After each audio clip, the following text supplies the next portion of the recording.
अल्प ही समय में उन्होंने गागर में सागर ऐसा भर दिया, जब से जीव भयो संसारी। इसको आगे बढ़ाते हुए बोले ग्रंथि कैसे छूट सकती है?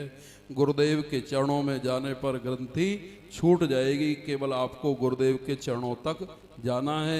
मिलता है सच्चा सुख केवल गुरुदेव तुम्हारे। स्वामी अखंडानंद महाराज के पास में एक भक्त गया। उन्होंने कहा महाराज जी मुझे आधा ब्रह्म ज्ञान तो हो गया है लेकिन आधा रह गया है। महाराज जी ने पूछा पूरा क्या होता है, आधा क्या होता है भाई? बोले पूरा ब्रह्म ज्ञान तो वो होता है महाराज जी मेरी दृष्टि में कि दुनिया की संपत्ति को अपनी माने और अपनी संपत्ति को दुनिया की माने। वो भगत कह रहा था कि मेरी दृष्टि में ये पूरा ब्रह्म ज्ञान है। क्या है पूर्ण ब्रह्म ज्ञान?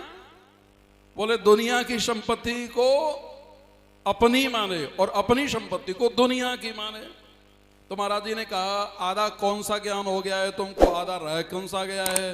बोले आधा इतना ज्ञान हो गया है कि दुनिया की संपत्ति को तो मैं अपना मानता चाहता हूं कि पड़ोसी क्यों आ जाए मेरे ही घर में, स्कूटर भी हो, मोटरसाइकिल भी हो, ट्रैक्टर भी हो, पड़ोसी के यहाँ कछू न रहे, मेरे ही यहां आ जाए। दुनिया की संपत्ति को तो मैं अपना मानता हूं लेकिन अपनी संपत्ति को